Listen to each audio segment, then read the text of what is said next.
Ticket. Ticket. My name is Carol. I am one of your tour guides today. Before we get started, I'm going to do a little bit about in here and go over some of the rules. First of all, please stay with us at all times. Tour guides are... Oh my goodness, somebody's excited over here. Second rule is we can take pictures anywhere we go in the ballpark. Feel free to take as many pictures as you like. The last thing is, when we get down to the field, and I promise we're all going to the field, we are not allowed to touch the grass. And you can pass me the camera. Okay, everything high over your head. Go back. Both hands have to be up. Drop the left.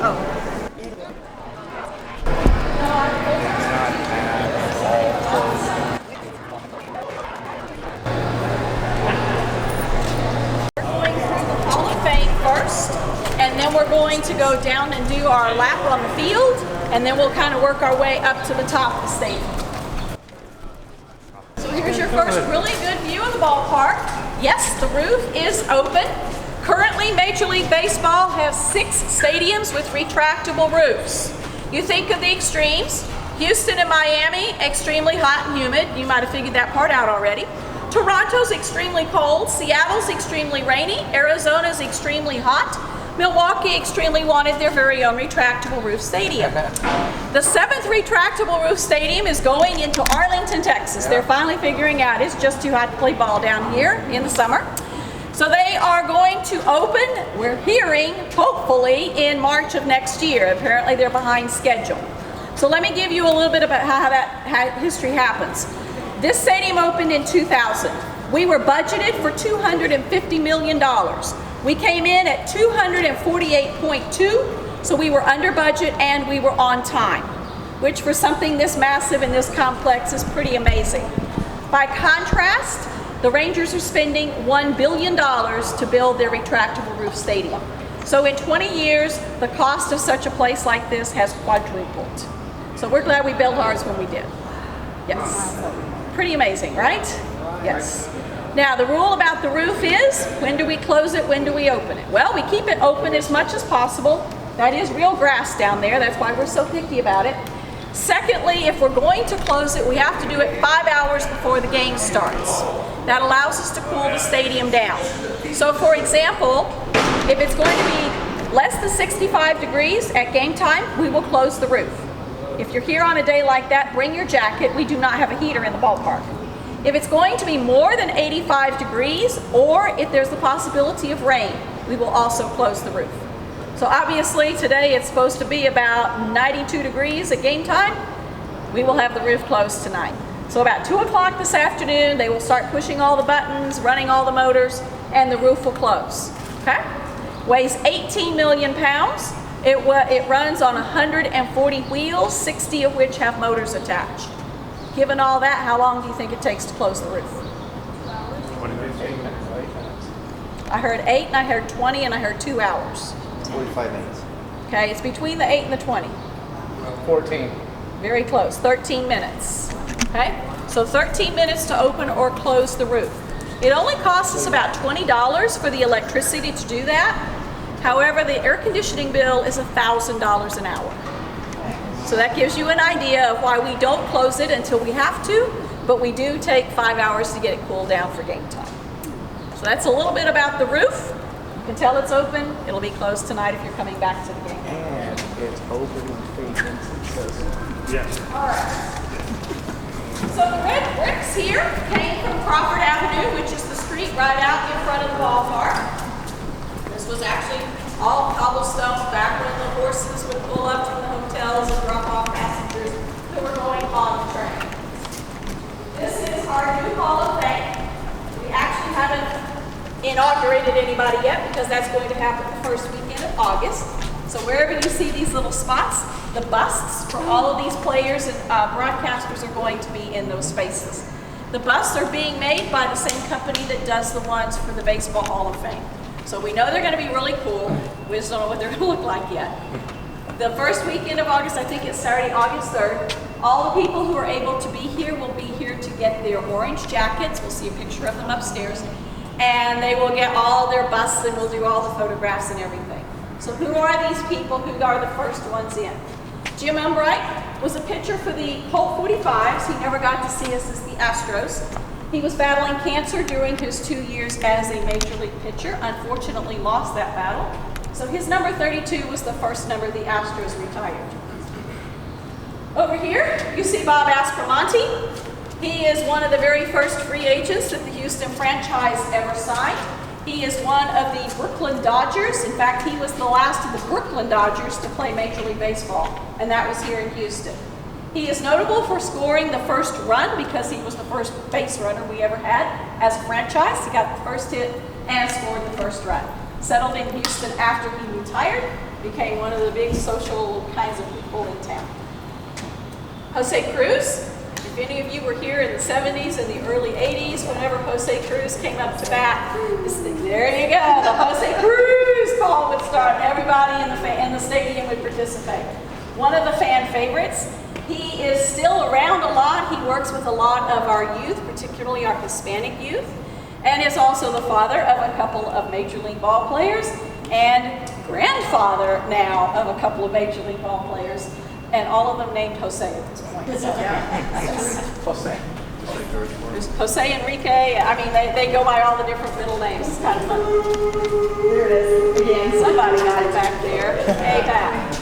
All right. Shane Reynolds. Of the late 90s teams, these were some of the most successful teams in franchise history. And Shane Reynolds was that bullpen, that starting pitcher that you knew was going to give you 7 quality innings every time he went out.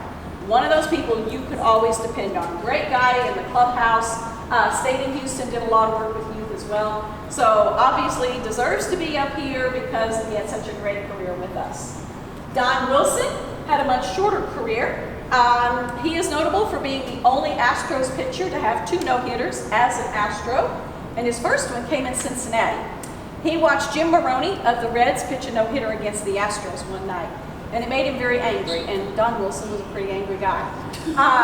He was so angry, he said, I'm going to make sure they know how this feels, and he went out the next night and pitched a no-hitter against the Reds. So, yes. Unfortunately, he died in a rather freak accident in the 1970s. Pulled into the garage, fell asleep at the wheel, and the carbon monoxide killed him and his son, who was asleep in the bedroom above. So unfortunately, a much shorter career than we had planned. Mike Scott, notable mostly for winning the Cy Young Award in 1986 when Nolan Ryan had the best year of his career, and Nolan Ryan didn't win it, and Nolan Ryan, in fact, never did win a Cy Young Award, which is kind of amazing. Mike Scott pitched a no-hitter in 1986 to clinch the National League West Division. The only time there's ever been a no-hitter to clinch any kind of title in the history of Major League Baseball. He was the originator of being able to throw that split-finger fastball, which a lot of guys throw it now, but he was one of the first ones to be very successful with it, and in fact was often investigated because they thought he was somehow doctoring the ball. No, he wasn't. He was just doing what he'd been taught to do.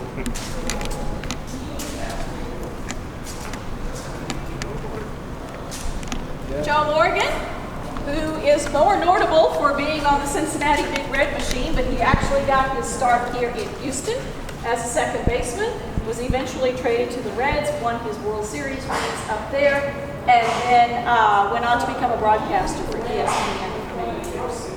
Joe Niekro still holds the record for the most wins by a starting pitcher in franchise history.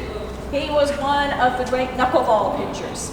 In fact, his brother Phil, who pitched for the Atlanta Braves at the same time, said he never broke the federal 55-mile-an-hour speed limit. Joe didn't either.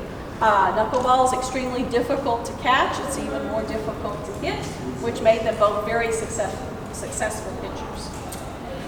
J.R. Richard, also of the late 70s and 80s, very tragic story. If you look closely at the picture here, you will see how many baseballs he could hold in his hand. The man stands 6'8", and he weighs about 270 pounds. So you put him on a 10-inch high mound and you realize just how intimidating he could be just by looking at you. Never mind the fact that he threw a 100-mile-an-hour fastball and wasn't always sure exactly where it was going. The big difference was Nolan Ryan could usually control his. J.R. Richard didn't always know where that thing was going. So a lot of players just bailed out, or they got Richarditis on the day they were supposed to play and sent somebody else in to play for them. In the 80s, he had signed a big contract, and then he started complaining of his arm feeling dead. And, you know, a lot of people said, you know, he's just faking it, he's getting all this money, he doesn't want to pitch, you know, all that kind of thing. So they finally put him on what was then the disabled list. And the reason his arm felt dead was that he had a blood clot in there. This is before good MRIs and CAT scans. And the blood clot broke loose and traveled to his brain and caused a stroke. He was never able to make a comeback. He did try a couple of times. Was found a few years ago living under a bridge in Houston, completely homeless, completely destitute. He did not qualify for any of the baseball pension because he hadn't pitched long enough. So that was the reason some of the pension rules in Major League Baseball got changed, was because of what happened to J.R. Richard. So he's now back in Houston society. He's still here every once in a while, still talks to some of our kids. These three guys are all in Cooperstown in the Major League Baseball Hall of Fame. Although Nolan Ryan here did not go in as a Houston Astro, he went in as a Texas Ranger. I don't know where you want to start with Nolan Ryan. He was actually a part of the 1969 Amazing Mets team. He was not a part of the starting rotation. He was in the bullpen. He went to the Angels after the 69 season. He had 4 no-hitters for the California Angels, which tied him with Sandy Koufax for the most no-hitters in a career. He came to Houston in 1980, and ladies and gentlemen, he came here as the first $1 million pitcher. He was the first player ever offered a $1 million a year contract. People thought we were crazy. Who would spend that kind of money on a baseball player? You think where we are now, and you think things have changed a whole lot in baseball. So he changed a lot there. He pitched for the Astros for 9 seasons, including a no-hitter in 1981. So that was number 5, which broke the record. And then when he went to the Rangers in the 89 season, he stayed with them for 6 more years and had 2 more no-hitters with them. So he holds the record at 7 no-hitters. He also holds the career strikeout record, over 5,300. Also holds the career walk record. Some of those that will probably never be broken. His son, Reed Ryan, although he can pitch, Reed did pitch in college, never made it to the majors, and is now the president of baseball operations for our very own Houston Astros Baseball Club. So Nolan's back in the family along with Reed, which is pretty cool. Jeff Bagwell, first of all, notable for being the minor league third baseman who was traded for Larry Anderson with the Boston Red Sox. Any Red Sox fans here? Okay, good. Red Sox don't like to hear about that. They were in need of a bullpen pitcher. Larry Anderson was in his contract year, so they sent us a minor league third baseman, and we're thinking, why do we need a third baseman? We have Ken Caminetti. We get to the 1991 preseason training down in Florida. Not looking so good at first base, and they asked Bagwell if he would like to switch to first base with a chance of making it to the major leagues. That's one of those decisions that doesn't take very long. So yes, he did, and you will see him here as a very young man with his 1991 National League Rookie of the Year award, the only Rookie of the Year we ever had in the National League. And then he went on to become our only National League MVP in 1994. Still holds Astros offensive records, home runs, a lot of hits. Still a great guy. If you're here or if you're listening on Saturday nights, sometimes he's in the broadcast booth. Tons of fun to listen to. Does not like any of that, exit velocity, launch angle stuff. He says, the rule is you see the ball, you hit the ball. That's Jeff. Craig Biggio, we could also talk about for hours. Came up as a catcher, believe it or not, made the All-Star team as a catcher. The following year, they moved him to second base. We thought, well, that's not a real good move. Why would you take an All-Star catcher and make him a second baseman? He made the All-Star team as a second baseman. Pretty special guy. Spent 20 years here, his entire major league career here in Houston. Holds one of those titles, 3,000 or more hits. There are only 28 players that have ever done that. And he stayed in Houston. He has been a coach for high school teams, and now he's running around after the Toronto Blue Jays a lot because his son Kevin has just made his debut with the Toronto Blue Jays. So we don't see Craig here as much as we used to, but that's kind of understandable, right? Great guy. When you see his retired number, in fact, if you step this way, you can kind of see it over there. There's a yellow sunshine on that number up there. When Craig came up in 1988, he adopted the Sunshine Kids as his personal charity. They're a group of children with cancer and other serious illnesses. And when we were going to put a Hall of Fame logo up there for him, he asked Noah that we put up the Sunshine Kids logo instead, just so that everybody knows not everyone's lucky enough to play Major League Baseball the way he was. Over here, you'll see a couple of broadcasters. We're going to inaugurate into our Hall of Fame. Lionel Hamilton, when we get up to the press box, we will see that the press box is actually named in his honor. He did a lot of television and radio work, always preferred being on the radio. And then down here, you will see Gene Elston, who started with the Astros on the radio in 1962, stayed with us through the 1986 season. And we actually have some of his audio tapes in here. We have the 2 Don Wilson no-hitters. We have J.R. Richards' first National League start. And then we have Larry Dierker's no-hitter. Speaking of Larry Dierker. Larry Dierker made his debut with the Astros on his 18th birthday, which that's a pretty good way to celebrate a birthday.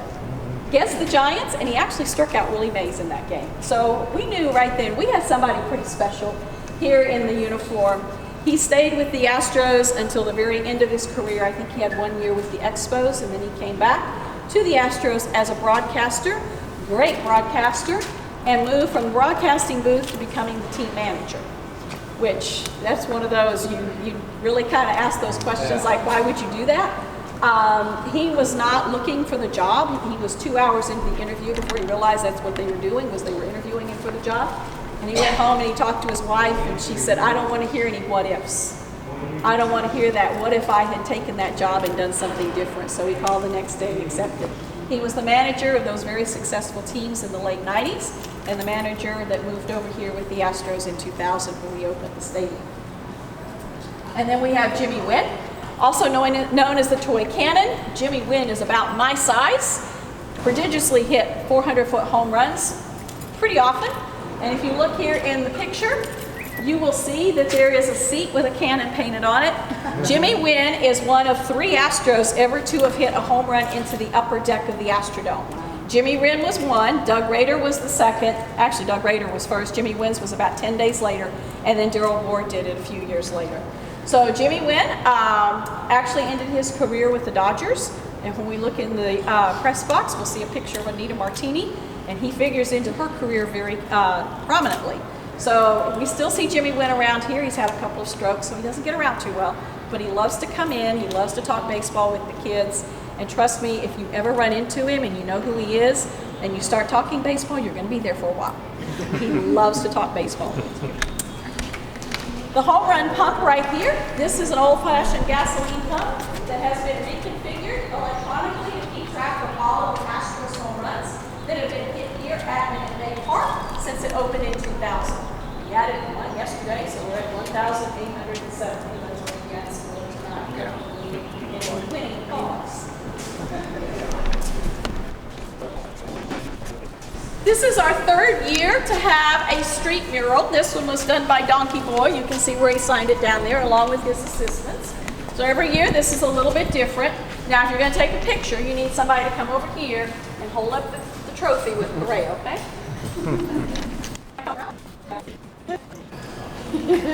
Anybody else? Oh,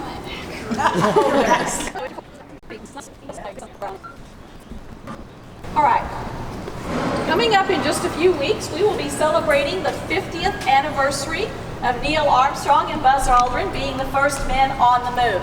This is actually a mock-up of Neil Armstrong's spacesuit that he used to walk on the moon. You are welcome to step up and take pictures with it. Just be careful and don't lean on it because it's not attached too well. There are going to be 15 of these. There are 15 ballparks that will be hosting Major League Baseball games on July 20th. So those 15 parks got these astronaut replica suits. So yes, we're pretty proud of it. Of course, we're Space City. We, first word spoken from the surface of the moon was Houston. The Eagle has landed. So, we're kind of partial to these sorts of things. This is where you will see the Astros pre- and post-game shows from the AT&T Sportsnet broadcast booth right out here. And there are always plenty of people who like to stand around here and get themselves on television. Yes. And you do have access to this space if you have a ticket anywhere in the ballpark. So it doesn't matter where your seats are. This is the main concourse. You have access to everything here. If you have a ticket but you want to go stand on the steps up here in Home Run Tower, any place like that, you are welcome to do that. Just know it's first come, first serve. You lose your place, you lose your place. All right, so there's some food options out here. There's Pluckers, there's Shake Shack. Up above us is Torchy's Tacos. So you have all sorts of different food options. You get access to all of this. So you have it all.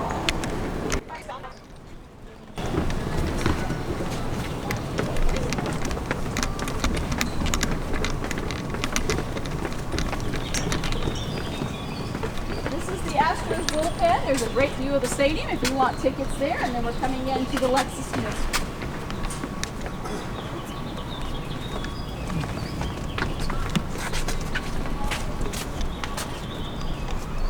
Oh yeah, and I see you all behind it, and I'm like, I'd like to get these. I've never been down there before. this is why you come on a tour, because you find out all sorts of things, right?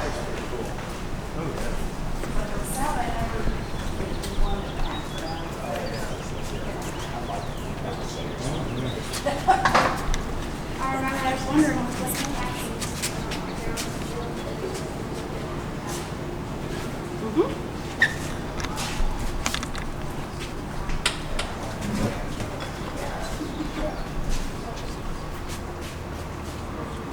All right.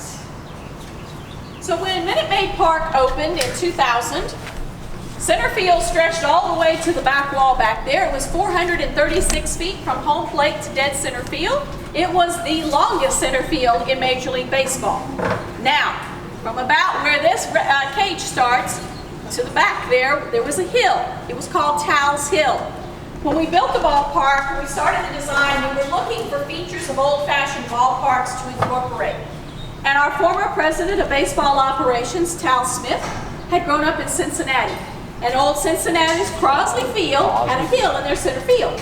So he suggested to Major League Baseball, hey, it'd be great to have that in our ballpark. Major League Baseball agreed. So we had a hill, we called it Taos Hill in his honor. Well, for about 15 years, we were watching people try to run backwards up a hill watching a ball, not watching where they were going. Major League Baseball decided that's probably not the safest thing in the world. So they asked us to take it out. We did after the 2016 season, and I mean like the day after. We literally started deconstructing all of this space out here to take out the hill and bring the fence into the current 409 feet. Well, when we did, it gave us this really cool space. And somebody said, you know, that's not a bad spot to watch a ball game from. So this became the Lexus Field Suite. You can rent this for $18,000 for the game, holds 100 people. That means you need 99 friends with $180 apiece. It does include some food, or you can upgrade the catering for an additional charge. But the coolest thing about this space is, before the game, as soon as the gates open, you get here, there will be stanchions set up out here on the warning track, and you can come out here and shag fly balls during batting practice, okay? If you don't have a glove, we have right and left-handed models in the box back there. So that is the coolest thing about being in the Lexus Field Suite, is you actually have access to the field during batting practice. This is one of the very few places that you can ever do that.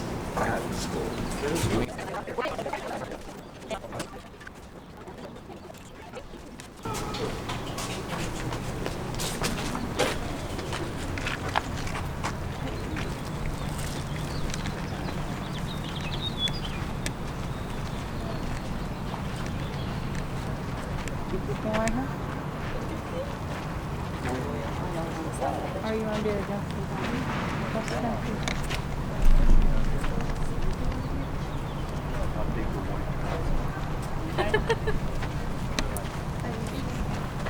You get a totally different perspective once you're down here on the field. It looks completely different than it does anywhere you sit in the stadium, even if you're sitting on the Take it. Walking. All right. The batter's eye is this green space right above us.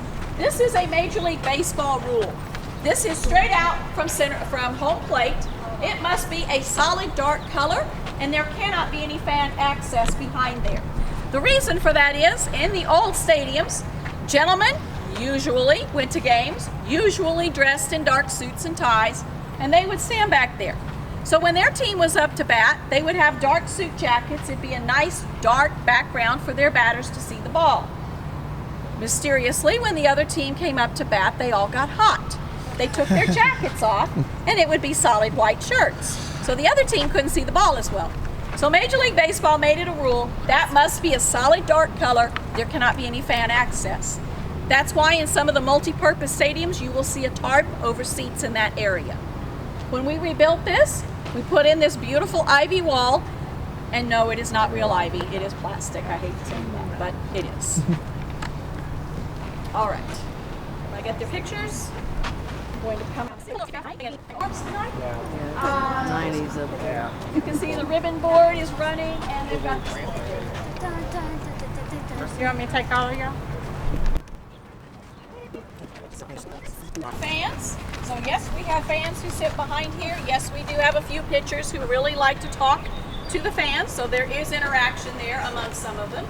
The visiting team bullpen is on the other side where you see the waste management signs. The bullpen is back there. The Astros bullpen has some newer generation AstroTurf in it. Visiting team bullpen is not so lucky because there's no sunlight in there. They have the original.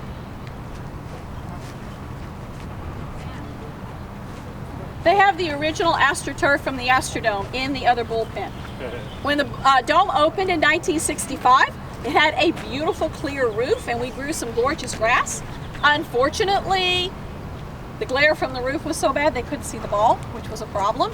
They painted the ball different colors and that didn't help. So then they decided they would paint the roof, which cut down on the glare and the grass died. So Major League Baseball said you can't play on dead grass, there has to be a better solution. Monsanto came in 1966 and said, we've been developing some artificial turf. We'd like to try it out. Judge Roy Hoffhines, who owned the Astros, said, I'd love for you to try it out in the dome, but I get it for free since it's a test. So we have a whole bunch of Judge Hoffhines' original free AstroTurf, and that's what's in the visiting team bullpen. We have like 3.5 acres of it. There's a lot of AstroTurf.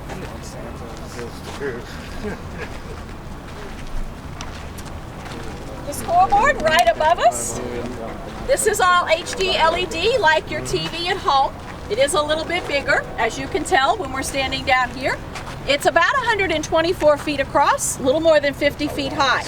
If you took it off the wall and put it on a football field, it would stretch from the end zone almost to the 50-yard line, and it would stretch almost sideline to sideline. Or 2.5 movie theater screens, however you want to think of it. Yes. Now, the people who sit in the mezzanine area right here can't see it. So we installed another one in the upper deck on the other side. That way everybody in the stadium can see at least one scoreboard.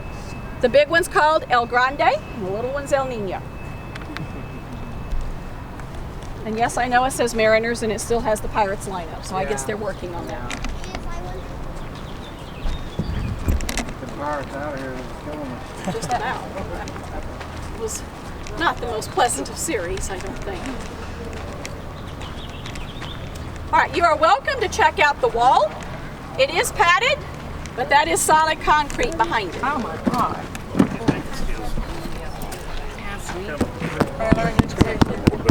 Because you're running full speed.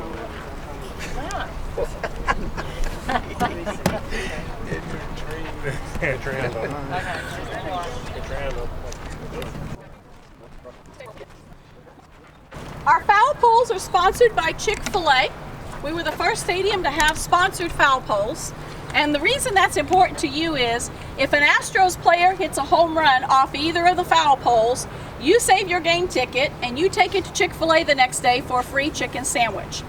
Now, if this happens on Saturday night, you know Chick-fil-A is closed on Sunday. Okay? So that means the deal is good for Monday morning if it happens on Saturday night. All right. I remember there was a Taco Bell sponsor, and every time they hit a home run, free taco. Yes. Chick-fil-A is better than Taco Bell, right? Taco Bell's better. I kind of like Taco Bell. I'll go for Chick-fil-A. Oh well. All right. Now, a few years ago, we had a guy here by the name of Hunter Pence, who, by the way, is going to be the starting designated hitter for the American League in the All-Star Game. We're very happy for him. We had 43,000 people here on Saturday night, and Hunter hit the foul pole. So Chick-fil-A is thinking, okay, 43,000 chicken sandwiches on Monday morning. Nope, because Hunter hit the foul pole again on Sunday afternoon. So come Monday morning, Chick-fil-A was on the hook for 83,000 chicken sandwiches. And yes, if you show up, you get your sandwich. Wow. All right, the wagon gate, that is where all of the big equipment for the field is kept, including the batting cage, tractors, all that stuff. When we come around here, we're probably going to cross the foul line. Please stay on the mat or step over the line. They have just painted it on again, and they would prefer we not step on it. You can see just how close to the field you are when you are sitting in these seats. That's why there are the requests for you to watch out for foul balls and bats that are hit into the stands. Yes, there is discussion about extending the nets. I'm not sure when or if that's going to happen. It's probably a case of when. The Astros do not have plans to do it before the end of the regular season, is what we've heard. I don't know if that means postseason. I don't know if that means next year or what. All right. So what's the big deal about the grass, and why are we so picky about it? First of all, this is real grass. Okay. This grass originally came from Argentina. It's called Paspalum Seashore True Excellence. If we are going to replace the entire field, we are writing a check for about $1 million. Okay? This grass, on a good day, grows 1/4 of an inch. On a not so good day, it grows 1/8 of an inch. Grass gets mowed every day. It takes 3.5 hours for 2 men to mow the grass. One does the outfield on a riding mower, the other does the foul lines and the infield on a push mower. Okay? So those are some reasons about the grass. Secondly, the grass is very susceptible to different kinds of fungus. So before every game, the grounds crew will wear shoes that they only wear here on the grass. Once they leave, they will change shoes before they leave the stadium. The players' cleats are cleaned, and if it's a visiting team, they clean all the cleats before they actually step onto the field.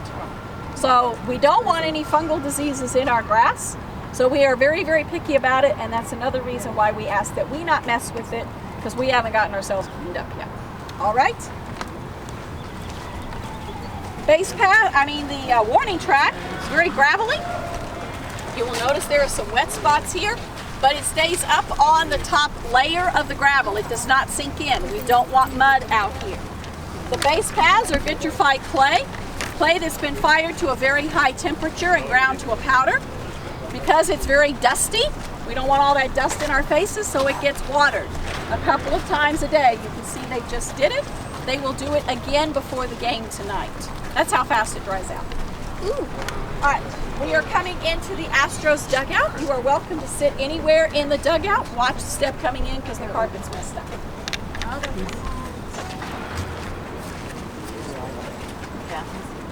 gonna go down with AJ's spot.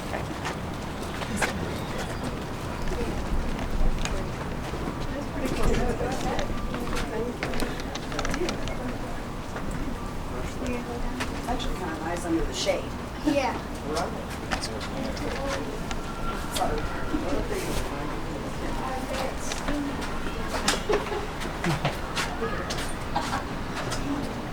And AJ's spot.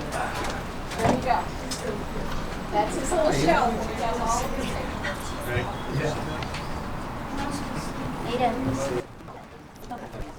All right, you will notice that the dugout is very plain. There's nothing very specifically fancy down here. Remember, these are young men. They are very strong, they are very passionate, and they have wooden clubs in their hands. It's a reason why we have stainless steel toilets around here. Directly behind us is the Astros Clubhouse.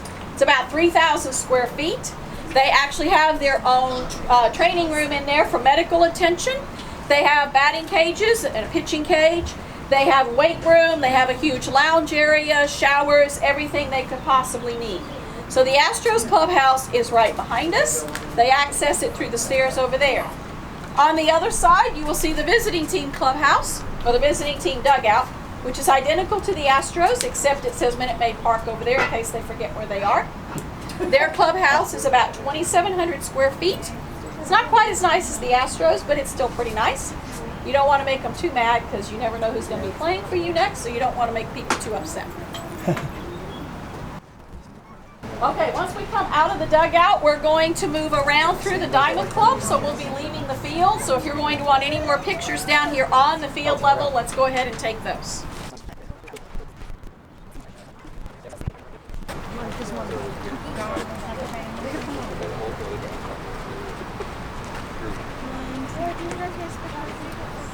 stand like you're batting? It is actually generally 10 to 15 degrees hotter on the field than it is so if it's 100 degrees outside, it's close to 100. All right. If any of you used to watch Astros games, you will remember that former President George H.W. Bush and Barbara sat right behind home plate. Their seats were right here. When Jim Crane and his minority partners bought out the team, all the minority partners wanted that center section, so George and Barbara got moved to the very end. And by that time he was in a wheelchair. It was a little easier to deal with it on that end anyway, but George was not happy. And then he discovered that the players liked to hang over the camera well and talk to him. So he decided that was a good deal. Barbara hated it because Barbara kept score and Barbara didn't want to talk to anybody. So the players learned they could talk to George, but they couldn't talk to Barbara.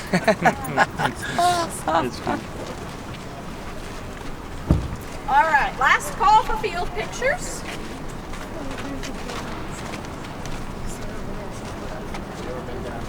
All right, watch your head coming in. It's a little bit low. These are the Diamond Club seats, and we're going to go take a look at the Diamond Club itself.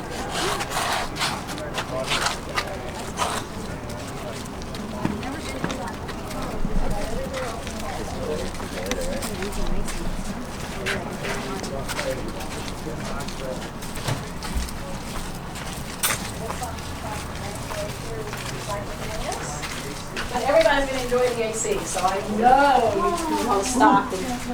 I just figured. Thank you. All right, so this is how Diamond Club patrons will come to their seats. They'll come down this hallway. The field is actually 24 feet below ground. The Diamond Club itself is about 18 feet below ground.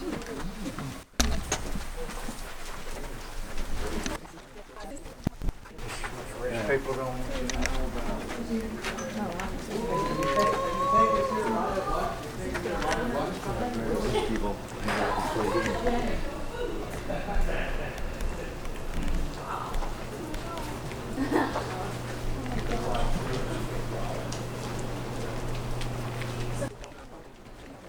All right. Anybody think this is a good place to watch a baseball game? Yeah?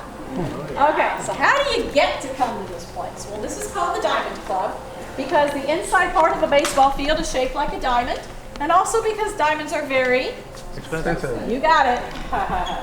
Works two ways. Okay, so what does it cost? The first row of those green seats that we just saw are $600 each for each game. Okay? So if you want to be a member of the Diamond Club and you're offered those seats on the front row, you're going to do some math. I'm not real good at math. I'm an English teacher. So it's $600 per game, minimum of 2, maximum of 4. Okay, so let's go with the assumption of 2, $1,200 a game, times 83 games. That's the 81 home games plus 2 exhibition games. Okay, that's going to work out to close to $94,000, I think, something like that. Okay, but before we let you buy those tickets, you have to have a personal seat license for each of those seats, and they're $20,000 apiece. Oh. Okay, so your first year, going to run you around $130-something thousand. Every year after that, the personal seat license is yours and you pay for the ticket yourself. Okay, so what do you get? There's private parking upstairs. That's with the owner. You're not going to get much better than that around here. You get your own private entrance. You get to come down here to this restaurant. Now, everything in here is included in your ticket price except for alcohol. We cannot do free alcohol in Texas. So all the food and all the non-alcoholic beverages are included. And if you want baseball food, because you're at the ballpark, we'll have hot dogs and nachos. We also have a more upscale menu every day. The other day it was herb-crusted rack of lamb and grilled sea bass and other things I couldn't pronounce. If you can't find anything on the menu you want, there's an artisanal pizza oven. They'll make you your own pizza. All right. Now, here's the best part. These jars that are covered up right now, every one of them is full of a different kind of candy, except for the scoop that's in there because you just scoop out as much as you want. Plus, there's all the free Bluebell ice cream you can eat, okay? So when you start thinking about all that money, you think, could I eat Bluebell ice cream 81 times a year? Oh yeah. Could I have candy? Oh yeah. Okay? It's not such a bad deal, right? Oh, there's a 3-year waiting list. So go ahead and write us a check, and we'll let you know when we have memberships available. Somebody said they're not here. Oh, yes, they are. Okay? They're in here eating. Okay? If you look that piece of curved down drop up there between the pillars, there's a projector right behind, so the entire game is being projected up there. So they're in here eating, watching on the television. Trust me. If you have Diamond Club seats, you're here. Okay? There are a few every once in a while on StubHub. You'll see them for sale. Okay? If anyone ever invites you to the Diamond Club, I don't care what you miss. Weddings, proms, graduation, doesn't matter. This is where you want to be.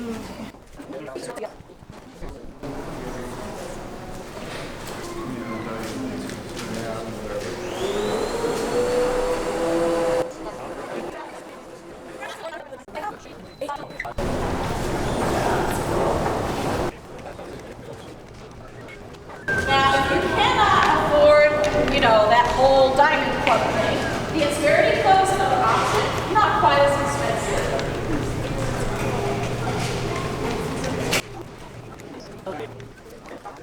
All right. So another private club, the Insperity Club. The seats in here run, again, about $200. Again, you have to buy all of them for the season. The personal seat licenses are $5,000 for the front row and $3,000 for the second and third rows. So this is a little less expensive option if you still want that private club atmosphere. For those of you who are longtime Astros fans, there's a lot of memorabilia in these display cases from the 2017 World Series. So you're welcome to step over there and take lots of pictures. And we're hoping to swap them out in, like November or December for the 2019 World Series. Get some pitching. Yeah.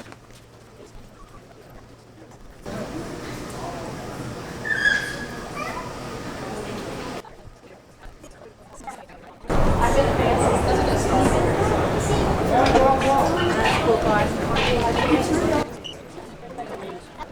All right, so we are now on the Honda Club level, and despite the name, it is not a private club. Anybody can buy tickets on this level. So if you can't spring for Diamond Club or, one of the luxury suites, or you don't want to do the Insperity Club thing, this is a really good option. The seats are a little bit wider. There's some padding on the bottom. You can buy one seat. You can buy the whole section, whatever you want. More premium food and drink experiences up here. Shorter lines for the restrooms. So a lot of amenities that happen on the club level that you cannot get elsewhere in the stadium. Now there is a different way to access the club level. All you need is a Honda key. You don't need the car, you just need the key. Okay? So if you have a Honda car key, before the game you will go to the escalators at the other end. We'll go up those escalators in a few minutes. Show them the key. They will let you have 4 wristbands, one for you and one for your 3 best friends. You get to pick who they are. And you can come up to the club level. You cannot go out to the stadium seats, but you can access everything else. Okay? Now, if you're going to do that, do it right when you get here because we're limited to 100 wristbands per game. It's become a very popular promotion, and a lot of people started taking advantage of it. Got a little crowded up here, so they do limit the number of wristbands that we can have. Don't tell nobody else. Or yes, except I tell everybody on the tours. It won't take Acura either. No, it has to be Honda. All right, so these are the Astros team photos throughout the year. The photograph is generally taken in August. The reason for that is it's after the July trading deadline. And by the way, we are back to one trading deadline. It is July 31st. No more of those like August 31st deals that happened over here. So particularly August, because that's before you've brought up your September call-ups. All right? And the reason I say the August trading deadline, this is our 2017 team. Down at the bottom, you will notice it says not pictured Cameron Maven and Justin Verlander. It's because the trade happened after we'd already taken the photograph. And no, I have no idea why we can't take the photograph again.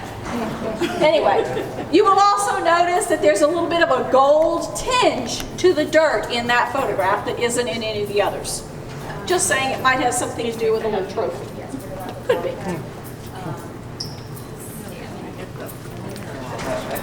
After the 2012 season, the team was sold to Jim Crane and his minority partners. We changed a lot. Most notably, we went from being in the National League Central Division to the American League West. Overwhelmingly, the fans voted to go back to the original navy and orange color combination that we started out with. So that's why you see a lot of changes here between the 2012-2013 season. In 2000, it was originally called Enron Field. Enron bought the naming rights for $100 million spread over 30 years. Well, we know what happened to Enron. So after 2 years, the naming rights were up for bid again. Coca-Cola came in and bought them out the remaining 28 years at $128 million. So they got fewer years and more money. Then they discovered they could not name this Coca-Cola Stadium because they already had a minor league stadium called Coca-Cola Stadium, and Major League Baseball won't let them have two names. So they reassigned the naming rights to the Minute Maid Corporation, which is one of their subsidiaries, and their headquarters are down in Sugar Land. So that's why you see here it says Astros, and then it says very prominently Minute Maid Park in a couple of these. The teams of the 90s, as I said in the Hall of Fame, were some of the most successful in franchise history. These are the teams that went to the playoffs regularly every year and then forgot what bats are for. The 98 team is the Randy Johnson year. This team, up until last year, held the record for the most wins in a season at 102. We finally broke that record last year at 103. You will notice here we go from 1993 to 1995. Anybody know why? Strike. There was a strike in 1994. The players were locked out before there was ever a photograph taken.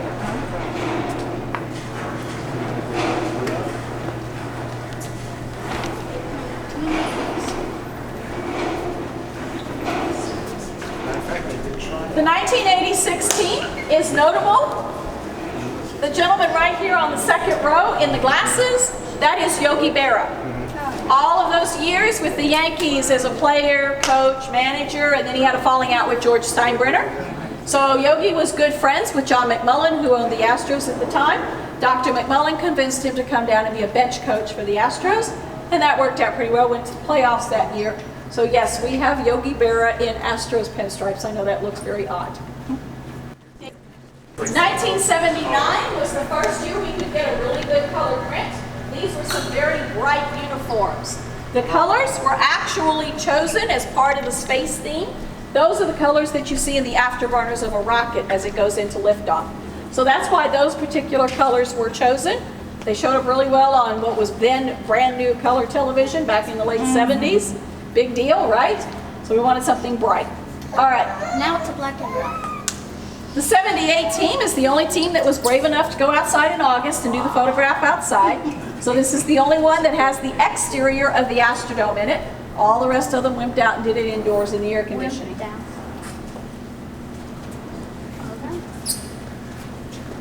If you want to see somebody particularly entertaining, in the 1975 photograph down here on the bottom left, you will see Doug Rader has his arm around Cliff Johnson, who looks very unhappy about the whole thing. And then Doug has his tongue hanging out of his mouth. Most of the men in these photographs actually had off-season jobs. These men did not make enough money as baseball players to support their families.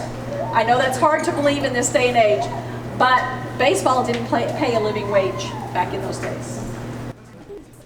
The photograph at the very end is the 1961 Houston Buffs.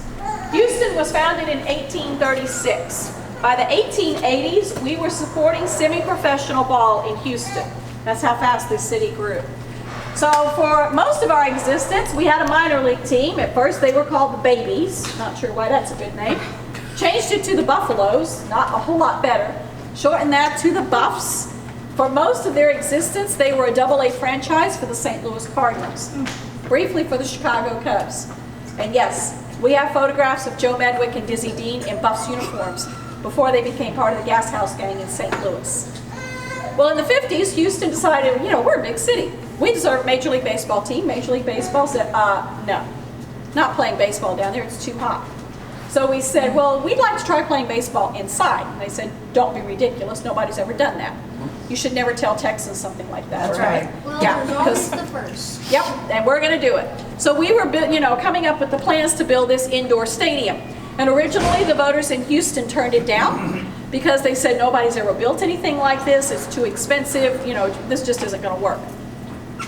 So finally, one of the newspaper editors wrote a piece and he said, Houston, we're going to build this stadium, we're going to get a major league team, and when we do, Houston's going to be in every major newspaper across the country every day, and Dallas won't. That's all it took. Amen. So Major League Baseball agreed we could have a team. So the team started playing in 1962. They played in a temporary stadium that is now where the NRG parking lot is. The stadium itself, actually, when we were done with it, it was pretty temporary, scaffolding kind of thing. They packed it up and sold it to a team in Mexico. So it went down there and it lasted until the 90s, amazingly enough. So they played in this temporary stadium. The best part about it was we could see the dome being built. Anybody have any guesses what the best-selling item at the concession stand was? Phone, beer. Cotton candy. Bug spray. The mosquitoes were so bad we sold more insect repellent than anything else. Funny, that's true. So thankfully, in 1965, we opened the dome. Blessed air conditioning, not as many bugs, cushioned seats of all things, good heavens. We thought we got died and gone to heaven. All right. Well, the Colt 45 company came in and said, hey, you've been using our name and we're not getting in the revenue from this. And hey, we're not sure we want to be associated with anything as bad as you are, because not one of the best teams in baseball by any stretch of the imagination, although we were not the worst. The New York Mets, also an expansion franchise in 1962, still hold the record at 120 losses in the first season. Wow. We came to 111 in 2013. That's not one of those records you want to own. All right? So we moved into the dome, decided that instead of looking back in history at this gun, we wanted to look into the future. Astronauts train not far from here. I wanted to honor those men, and now women, who train, go to the moon, and go beyond. So we changed the name to Astronauts and discovered very quickly that didn't fit on the uniform very well. So we shortened it to Astros, and we have been the Astros ever since. When you come into the press box, on the two walls right on the inside, you will see some models of the Astrodome. You will also see on the left-hand side, the first pitch thrown out at the dome, and it's the original Mercury 7 astronauts.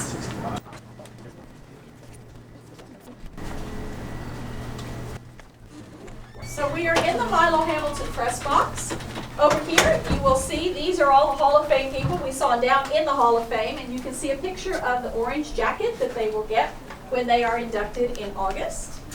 Milo Hamilton, longtime broadcaster in Major League Baseball, 65 years as a matter of fact. He spent a lot of time in Chicago. He is known especially for Hank Aaron's 715th home run.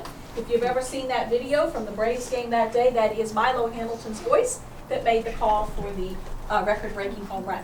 He came to the Astros in 1986. He did some television work for us, but always preferred being on the radio. He loved to describe the game.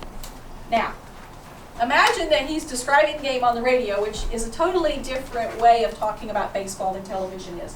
And while he was doing that, he was also keeping score. Now, I can keep score, but I sure can't do it in color-coded ink. So you can take a look in this box here at some of the photographs of his career and take a look at his scorecard. The picture on the table, Max Edison, a longtime freelance writer in the Houston area who died this week. In fact, his daughter is one of our interns this summer. So we put that there as a tribute to him. All right, up above us, you see what we most affectionately call the gutter. This is all of the wiring. There's about 100 miles of wiring in this area. I have no clue what all of this does. All I know is that it's all really important except for this. I don't know what that is. Somebody said to me on one night. Some people around here don't think he's terribly positive about the Astros at some points. So anyway, 100 miles of wiring up here. And believe it or not, since we change out opponents every 3 to 4 days, we need to be able to access all of this stuff every 3 to 4 days, or even more often. Last year, on a weekend, we had the Red Sox in town. So Friday night was a local broadcast. After the game, we moved out the local people. Saturday morning, we moved in the Fox people. They did the game Saturday night, moved them out after the game because we moved in ESPN on Sunday morning, and then we moved them out on Sunday night and moved the local people back in on Monday. So people need to be able to get to all of this stuff, and if it's behind ceiling panels or wall panels, you have to take it apart every day. So that's no fun. So that's why you see all the wiring exposed. All right, when we come into the writing press box, this is the one spot where I ask that you not take pictures of the cards on the desks, but you can take pictures out of the windows.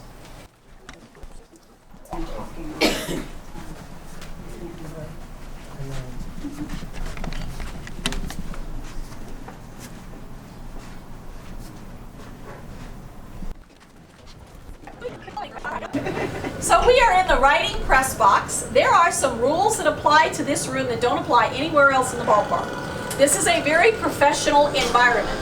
And when I say professional, I mean just that. Nobody in this place is allowed to talk. So there's no rooting for your team in here. Okay? So if you need to ask a question, you do it in a whisper voice and hope nobody hears you. Secondly, you are not allowed to wear your team colors in here. So none of the Houston people tonight will be in here in navy or orange. I cannot come in here dressed like this in the evenings when there's a game. Okay? So must be a professional environment. It is always quiet, except for two people who are allowed to talk, and they sit down there at the end. There's one guy who sits in front of the microphone. He is the official scorer. Major League Baseball has an official score at every ballpark. He's the one who makes the determination. It was a hit, it was an error, pass ball, all those kinds of things. He gets on the microphone. Once he's made that determination, he announces it so that it goes through every broadcast booth here, plus out to Suite 1, which is where all the Ballpark Entertainment people are, so they can put it on the scoreboard. So he's the only one who talks in this space on a regular basis. Next to him on the very end, a guy sits who is the official timekeeper. Major League Baseball is trying to speed up the game. They think it's taking too long to play a game. So there are 2 minutes between the innings, 30 seconds for a mound visit. So the official timekeeper gets to keep time. He gets to announce that. And if we go over, then he gets to call New York and tell them that we get fined or sanctioned or whatever Major League Baseball decides to do. So they're taking that stuff very, very seriously. So yeah, when the umpires go out there to the mound, it's time. It's time. You got to go, guys. All right. Now, does everybody see our beautiful plastic curtains? Yeah, wouldn't you love to have these at home? Yeah, maybe not. They're raised 2 hours before game time. Okay? So whoever's working in here has a beautiful clear view of the ballpark. So why in the world do we need curtains right now? Any guesses? You got it. I heard birds. Yes. We have a lot of birds here at the ballpark. It's open right now. There's popcorn and peanuts and sunflower seeds. They think this is like, manna from heaven. So we have a lot of birds, and they love this space because it's usually dark and quiet, particularly during the off season. We had a mother bird with babies who had to be evicted one year. It was very traumatic. So we put up these plastic curtains to keep the birds out. All right? People say foul balls. Well, no, if you look on this first row of kind of wall here, you'll see some indentations where foul balls have come in. So yes, people do get balls up in here, so you have to watch out. Now, the curtains are soft plastic because we love the birds. Even if they're named like Orioles or Blue Jays or Cardinals, okay, they're still okay. So we don't want the birds to get hurt, so it's not glass. So if they bump into this, they know just to take off and go somewhere else. Yes? Yesterday there was a bird fight. We saw a bird fly into the net and it went to the Astros Dugout. Yeah, they do that a lot. Because guess what the players eat? Sunflower seeds, right? Yeah, so there's lots of pickings down there for them. Yes? They could if they tried really hard, but if their wings are outstretched, you'd have to be a pretty small bird to fit through there. So, no, too big, won't fit. All right, now, the space right behind me is the Astros Spanish radio booth, and then we're going to go take a look at the Astros television booth. The booths down here are all staggered. So there will be Astros television and then the other team's television, Astros English radio, the other team's English radio. And the reason for that is these windows actually slide open. So yesterday we had a brand new kid up from the minor league, Cy Sneed, who nobody knew anything about. So if you don't know anything about it, you can slide it open and ask the opposing team's media for some information about them. So yes, that's what it is. They're very friendly up here. They do a good job. So that's why they're allowed to talk to each other. We have space all the way down in case the other team brings in Spanish radio broadcasters as well. And in the case of the Dodgers, the Mariners, who will be here tonight, and the Angels, they also bring Japanese broadcasters. Yes. Jim Crane also has space down here. And when Justin Verlander is pitching, there's space up here for Kate Upton because having her in the stands with everybody else isn't working out too well. Security issues are just mind-boggling, so she gets her own little private space. Wow. All right. And there's a lot of equipment, and it's not a very big space. I'll wait outside. You can step over. You can step over in front of the screen if you want a picture. Radio and television personalities who have had associations with the Astros. Anita Martini, I said Jimmy Wynn figures into this. She was the very first person inducted into our Media Wall of Honor. Back in the late 70s, she was one of the first people in the nation as a female to have her own sports talk show, which is pretty amazing because women didn't do things like that in those days.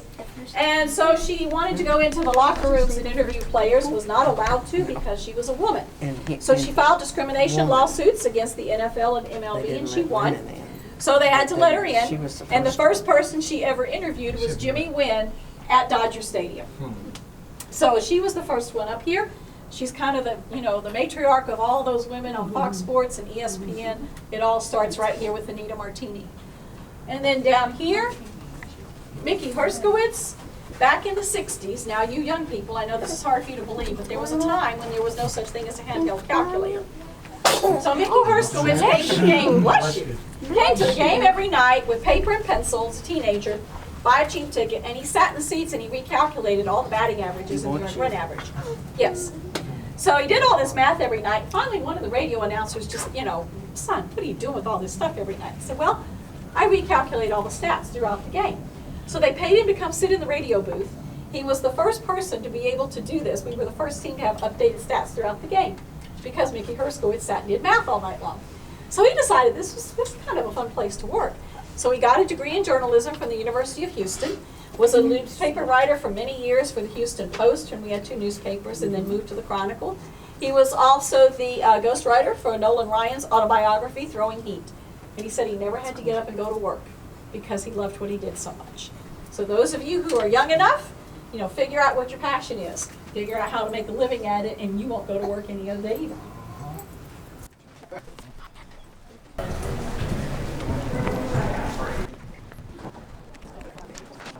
All right, so now we're on the suite level. If you want to buy one of these luxury suites, you either do it for the entire year on a contract, or there are a few available for any game. I'm going to come down here and take a look at one of them. Watch out, because there's a lot of cooking that happens on this level. The Astros Golf Foundation, this is a new group. Jim Crane is a huge golfer. He has his golf course down in West Palm Beach, but he has taken over the Shell Houston Open, which used to be sponsored by Shell, obviously. So the new Houston Open, or whatever it's going to be called, it's going to be in October. So since he's gotten in charge of that, he's set up their whole little offices up here. So if you go to the golf tournament in October, you can now know where it started from. So there are 63 suites on this level. Number 1 at the very end is called Ballpark Entertainment. That is where they run all of the scoreboards. I have no clue what all that stuff in there does. It looks like the Starship Enterprise on steroids. Looks really fun. Okay, so if you're into that kind of thing, get your degree and come back and work for us. The other 62 suites are available for rent. So we're going to come into number 5 here, which is the Astros Hospitality Suite. You'll see a JH on the number plaque, and then the inside you'll see a chair with, it says Jamie's chair. Jamie Hildmuth was a longtime Vice President of Marketing. So we've got this suite in his honor. And if there's any food in here, it is not for us, I'm sorry.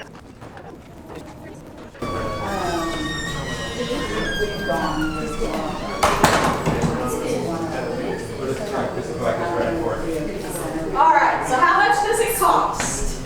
So if you want to rent the suite, you pay for all the stadium seats that are attached.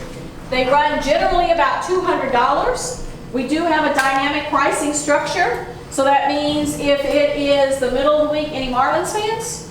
Okay, good. If it's the middle of the week, the Miami Marlins, okay, we're not talking a real important opponent there. So the seats are going to be slightly less expensive. Whereas if it's a weekend, it's the Red Sox, the Rangers, or the Yankees, you're looking at premium prices. So roughly $200 per seat. So if you have 5 friends, you still have to buy all the stadium seats. Now I guarantee if you tell your friends that you have a suite, you'll have plenty of people to fill it up, okay? If you have a few more friends that you cannot get stadium seats for, they can have the bar stools in here at $100 a piece. Okay? That is just the suite. That does not include any catering. So, I mean, if you're going to come up here, you're going to have some food, right? Okay? So you can contract with us for whatever you want. There's hot dogs, nachos, all the way up to prime rib, lobster, whatever you want, they will make sure it happens for you. All right? I know, they are nice. La piña. Yes. All right, now, does anybody have any idea where this whole idea of luxury suites got started? Since I'm asking, you're thinking it's a loaded question, right? Yeah. Okay, yes. This whole concept actually started here in Houston at the Astrodome. When we were building it, we realized, looking at other stadiums, that not a whole lot of people sit in those very top tier seats. Okay? So Judge Hoffine said, well, I'm going to make them fancy, extra special. He decorated each one in a different theme. So there were cowboy themes and oil themes and space themes and all kinds of stuff. And we sold them at a premium price because you had closed circuit TV and they got to be very popular. So every stadium that has been renovated or built since then has put in a whole set of luxury suites. Why? It doesn't take up a whole lot of real estate and it produces a whole lot of revenue. That's how you pay for your players. Oh, it's just the way it is. All right. The photograph over here on the wall, this is the 2017 World Series Game 4. Ironically, it's the only one we lost here that year, but it's the one we got the best picture of. So, yes. The eventual losing Dodgers on that side, the eventual winning Astros on the other side.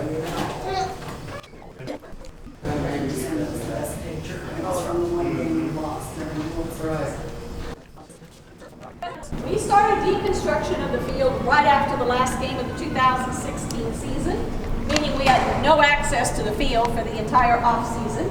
So the best we could do was look at a model of what it was going to look like eventually. The architects had someone do this for us, and we kept it because it's really cool, and besides nobody knows what to do with it. But you will see that we ended up with pretty much what the architect said we were going to get. It stayed pretty true to this. The biggest change is where you see the Citgo sign, which is reminiscent of the one at Fenway. Occidental Petroleum outbid them for the naming rights, so it says Oxy instead of Citgo. The painting over here commemorates that wonderful night, November 1st, 2017. It's a montage of many photographs. Alex Bregman on his knees, that was actually about the third base side instead of the middle of everything. The artist is named Opie Otterstedt. He is actually from Houston, but he has a commission from Major League Baseball to paint the winning World Series team every year. So right now he's working on one for the Red Sox. This one's actually bigger than any of the others that he's done. And the coolest part of it was that it's done in various panels, and he did this at the ballpark last year. So during the game, you could actually watch him do the painting of the different panels in different parts of the ballpark. It was so much fun. So it's about the All-Star break, we finally got all the panels together, did the final touches, and then we put them on the wall. So yes, we're very proud of it, and we're looking for another one in those finals.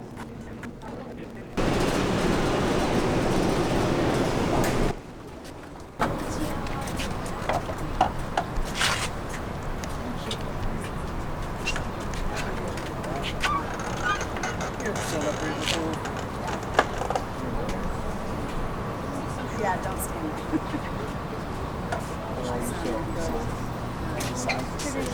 We'll probably save time.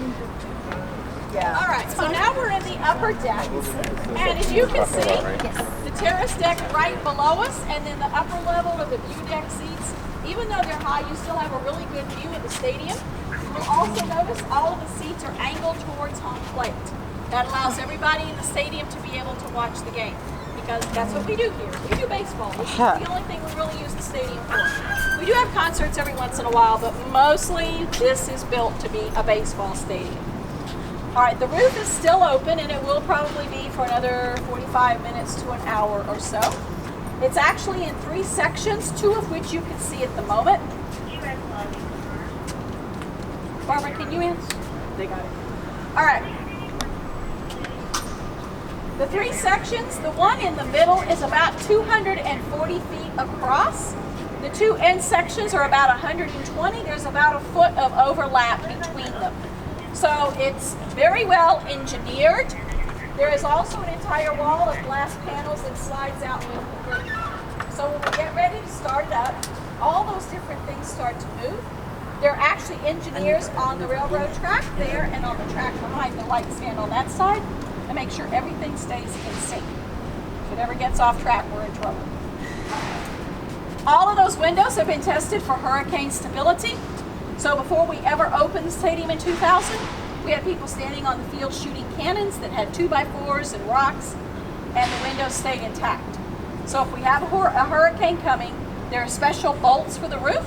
They'll bolt the roof down, close everything up. This is one of the safest places to be in the city. You can't get here if it's flooded, but it's safe. What about a tornado? Tornado, you better hope we get enough warning. Because it's going to take 13 minutes to get it closed, and then you got to bolt it down. So yeah, we need warning for that. All right, the light stand over here, that is now Championship Tower. The only thing that will ever be put on that tower will be winning pennants. So you'll see the 05 pennant when we won the National League championship. And then you'll see, of course, our gold-plated pennant for the 2017 World Series. Now, if you were here in previous years, you know there were little flags up there for all the years we went to the playoffs. They didn't go very far away.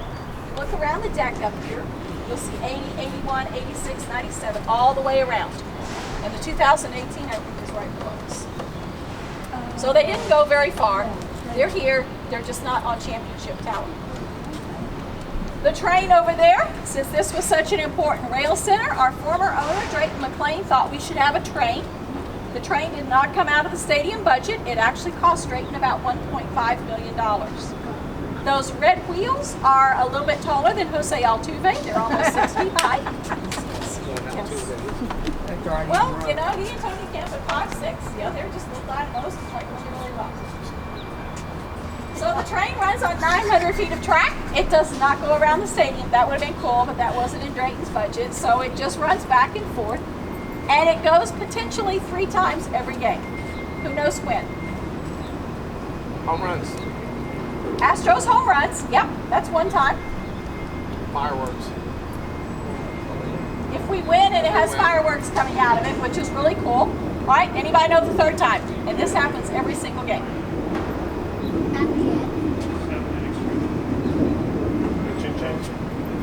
At the beginning. Before the Astros take the field, or just as they start to take the field, the train will come down the tracks to wish us good luck. And obviously that's been working out pretty well for us, so we're not going to stop that tradition. There is a conductor for the train. His name is Bobby Dynamite. He gets in the train before the game starts, and he is there for the entire thing. Yes, so it's a great job if you're not afraid of heights. If you are, it's not what you're Does he have a lantern? I always wonder about that. He's hanging over. I'm like, is he tied down? And not that I'm aware of. It looks pretty scary up there. Now, speaking of the home runs, the home run trot that they go into, there is a reason why it takes as long as it does. It has nothing to do with the players showing off. It is to allow the train to move all the way down and back. The scoreboard spectacular happen before the next batter comes up. Because if the next batter hits a home run, you need to be able to go through the whole thing again. So that's the reason they take a while. It's not because they're showing off or anything like that. It's actually the media asking them to take some time. So that's just the reason for that. Okay. You see the 422 across the way? It is 422 feet from home plate to the window that is right below that. And that window has real glass. That window is Jim Crane's office. There is a standing bet that any Astros hits a home run to this office window will get $1 million bonus. Huh. Yeah, well, with the roof closed and those hurricane-proof panels up there, hasn't happened yet. But there is always the option. Should somebody do it, somebody's going to get some money out of it. Yes. Any questions? Seats in the ballpark. Do you see the steps? Yes, it looks good. So we won't be there long. I'm gonna get scared. No, you're not. Jerusalem, Crawford Avenue. If you get here right when the gates open, which is generally 2 hours before game time, unless it's a giveaway, sometimes it's 3 hours, so you have to check. If you come stand here in the Crawford boxes during batting practice, you're likely to get some good balls up there, okay? Now, I will warn you, if you are here during Yankees batting practice and Aaron Judge is up to bat, you're going to be standing there with about 10,000 of your closest personal friends. If they weren't before, they are now, okay? Now, a few years ago, we had a guy who's a little bit luckier. 2005, the Astros were playing the Atlanta Braves in the Division Series. Game 4, we either needed to win or we had to go back to Atlanta, which nobody wanted to do. We were losing 5-0 in the bottom of the 8th inning. Lance Berkman hit a grand slam into the Crawford boxes, made it 5-4. Brad Osmus homered in the 9th inning off the facing and tied the game. We went 18 innings. Now you cannot sell beer, alcohol after the 7th inning, so by the 18th inning everybody was sober. It was also potentially the last game of the season at the ballpark, and it was Sunday afternoon and we ran out of food. So by the 18th inning everybody's sober, hungry, tired, ready to go home. Chris Park hit a home run into the Crawford boxes. We won the game, we won the series, everybody's thrilled. The next day on television, there's a guy with a couple scruffy-looking baseballs. And they said these are worth hundreds of dollars. And I thought, surely not. Surely yes. The same guy caught the Lance Berkman grand slam and the Chris Park home run. So the Astros called him and said, you know, we'd really like to have those balls. Could we, get you some playoff tickets? You can meet some players. I would have held out for lifetime Diamond Club seats, but, you know, we all have our price. So he gave up the balls, and the Astros didn't get to keep them. They ended up in Cooperstown. And the guy has his name in the Baseball Hall of Fame. So sometimes you just get really lucky, okay? All right, we're going to come back into Union Station. Those of you who want to go up to the roof deck will go up from the elevators over there.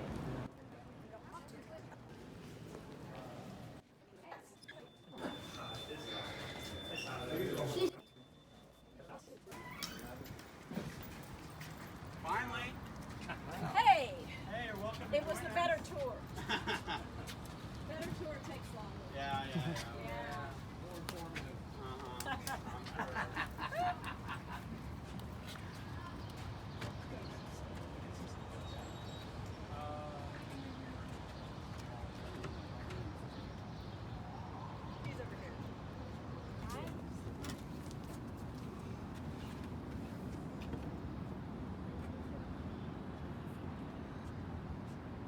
It actually opened in 1911. It's called Union Station because this was the train station for Houston.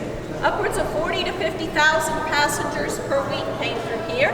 1911, that's before there were anything like planes or cars.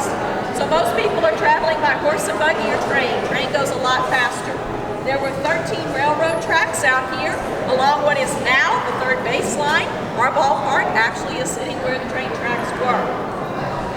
Also one of the most important hubs in the entire southern United States for freight. So when the building opened in 1911, we discovered very quickly we became very, very busy. They added 3 more floors to the building in 1915 for the current 6 floors. By 1970, we didn't need a huge train station anymore. Most people were traveling by car or plane. So we built a smaller train station on the other side of downtown. This building then became primarily office space. The train companies came in, they added a false floor to this room to add another floor of office space, and they put in partitions down here. The Astros, looking for a new ballpark space, found all of this unused land, decided to buy the space, and in 1997 we came in here, took out all the false floor, all the partitions, and what you see is what we found. Obviously, there had to be some cleanups, had to do some extra safety upgrades, lighting, fire sprinkler systems, and all of that. But this is what the building would have looked like if you had come in here as a passenger on the train. So we use this building. Obviously, this is our main lobby. The second floor is a conference center.